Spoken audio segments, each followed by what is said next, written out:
Well, everybody, welcome to Statistics 34. This is our first video on confidence intervals.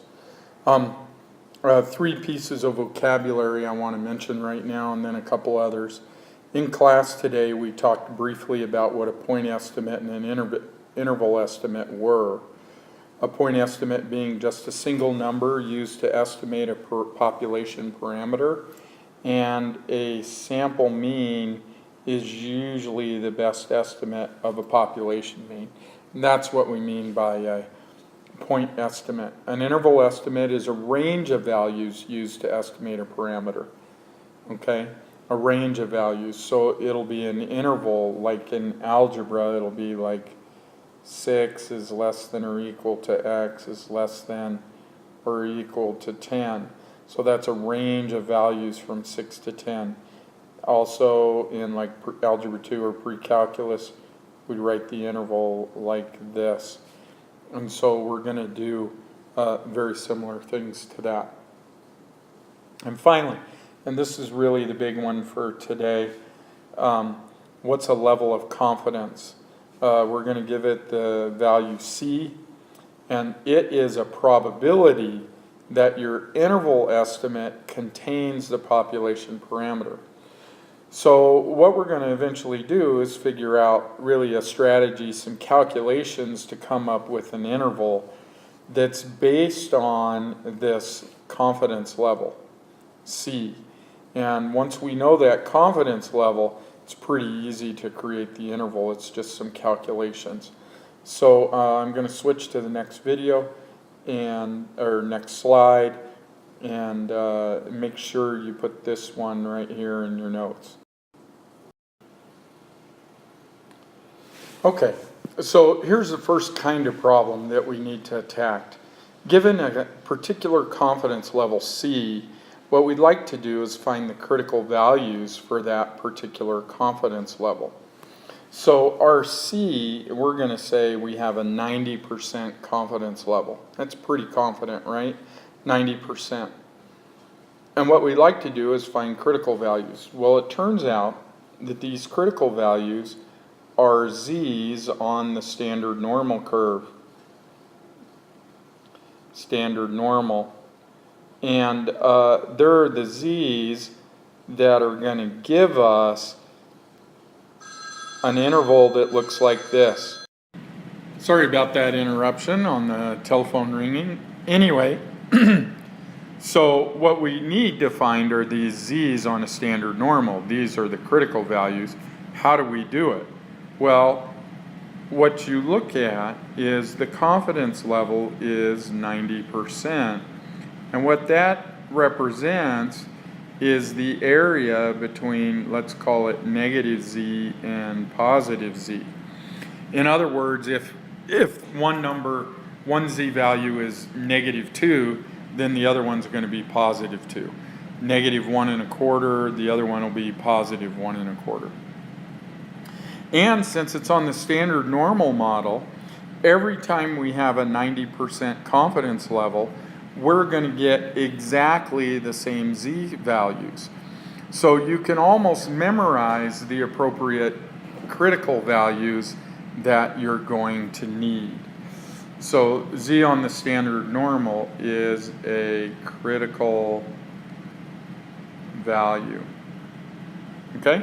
Well, let's find it for this particular Z. That's a pretty easy one. It's an inverse normal. And what's the standard deviation's 1 and the mean is 0. So what probability do I put in this position right here? So think about it for a second. What probability do you put there? You are correct. It's 0.05. Why is it 0.05? Because if 90% is in the middle, then I have 5% on each of the halves. So if you put 0.05 there and do an inverse normal, then you get everything that you want. And I'm calculating that probability right now. And in this case, it's -1.05. 1.645. And every time it's 90%, it's going to be that particular value. So negative 1.645. Okay? And that gives us everything we need to get the critical value. Just to finish up, there are always two critical values, the negative one, which in this case is negative 1.645, and then the positive one, which will be symmetric, so it's just the positive or the absolute value of that. And those are our two critical values. So the difference between a point estimate and the actual parameter is called the sampling error. And when you have a sampling error, in most cases the actual mean is unknown, and therefore the sample mean is just going to vary from sample to sample. However, you can actually calculate a maximum value for the error if you know the level of confidence and the particular sampling distribution, which we will because we have a sample and a sample mean. So, in order to do that, to do this calculation, what we're going to be looking for is something called the margin of error.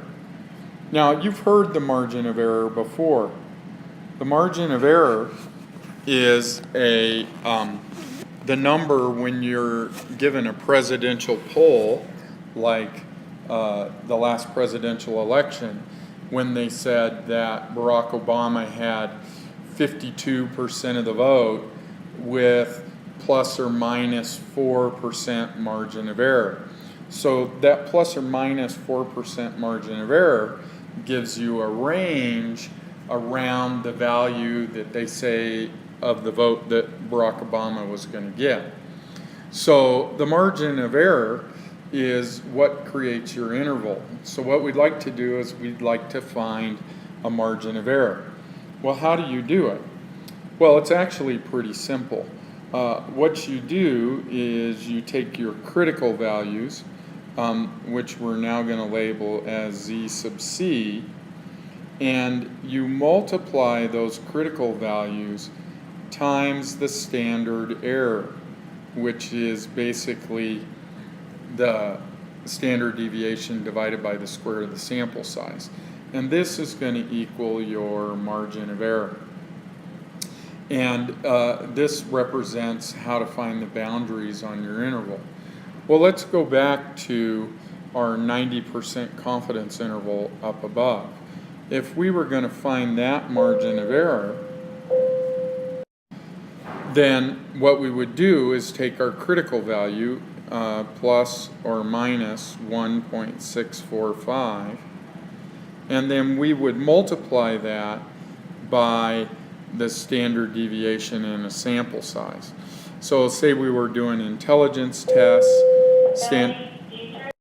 where the standard deviation is 15, and say we did it for a class so the sample size was 26, then that would give you the standard error.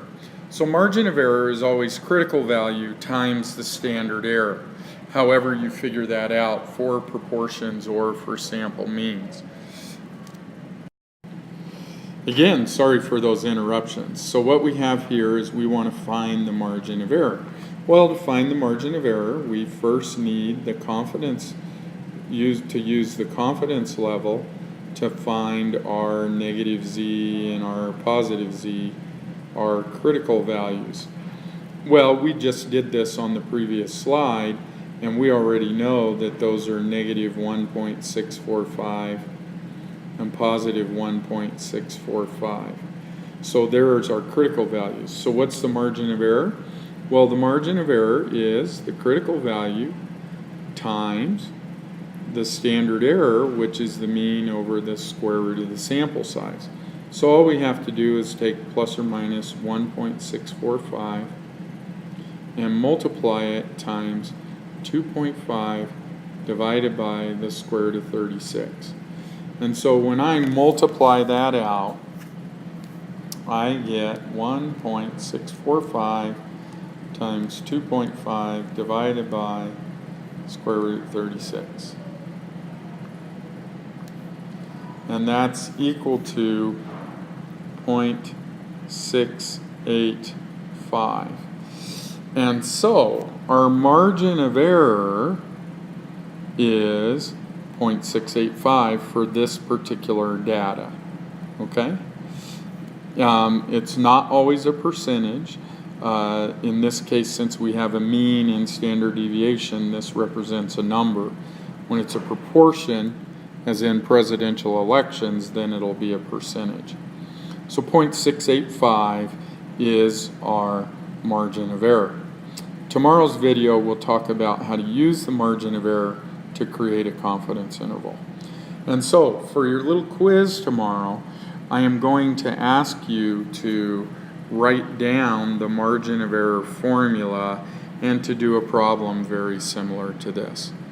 Okay, we shall talk to you later.